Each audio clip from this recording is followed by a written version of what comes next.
Roskilde. Well, as the name suggests, that's the place that we're going to. Roskilde is a city that can be found west of Copenhagen, capital of Denmark, where the Roskilde Festival is held. It's the biggest music fest in Northern Europe and one festival you should experience at least many times in your life. It's been around since the 70s, held for 4 days, starting from either the last Thursday of June or the first Thursday of July, plus a 4-day warm-up. So all in all, you have more than a week's worth of musical fun. Doubting it? Then think about this. Would this festival last for this long if it wasn't fun and great and awesome? Its first name was Sound Festival, which sounds less cool than the present name Roskilde. It was inspired from youth gatherings and festivals with the same vibe as Newport Jazz Festival and Isle of Wight. Well-known musicians have performed at Roskilde. Check out who the headlining acts are this year. At present, there are about dozens of stages with hundreds of artists and bands specializing in many different genres of music like rock, pop, reggae, hip-hop, indie, jazz, blues, and electronic, so you'd find performing artists that would suit your taste in music. At first, Roskilde was a music fest intended for hippies. But as the years go by, the featured artists now consist of mainstream youth from Scandinavia and other parts of Europe. So if you're not too familiar with Scandinavian talent, this is a nice place to check out artists you haven't heard of yet. Different stages play specific genres of music, with the exception of the Orange and the Arena stages. Apollo stage is an outdoor one, suitable to instrumentalists and DJs. Cosmopole presents a more city-like vibe with its R&B, hip-hop, and electronica music. Then there's Pavilion, which is the small rock stage intended for underground rock, heavy metal, and more experimental artists.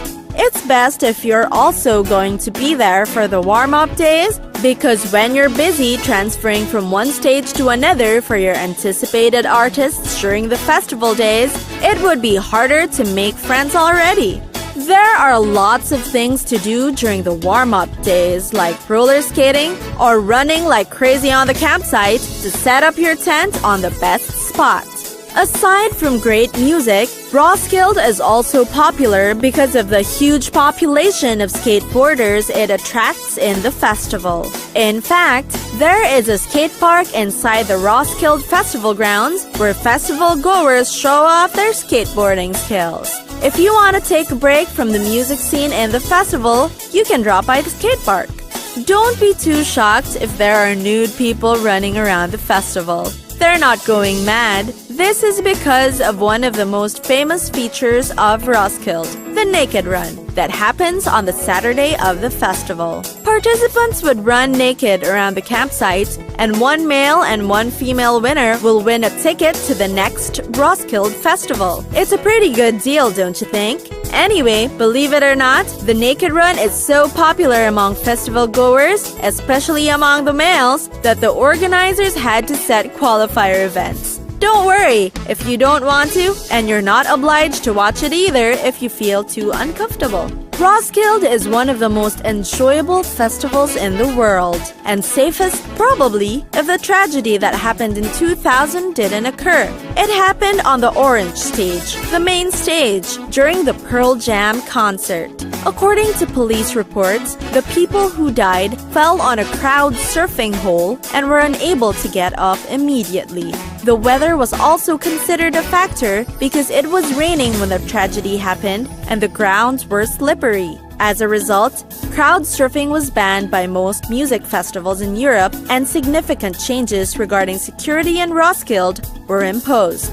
There's a memorial ground constructed on the festival site in memory of the 9 people who died. Pearl Jam's song Love Boat Captain was in reference to the deaths at Orange stage. It was observed that the 2000 tragedy changed Roskilde forever, and it taught the festival a valuable lesson to remember. But passing over sad memories, Roskilde remains to be one of the best music fests in the world.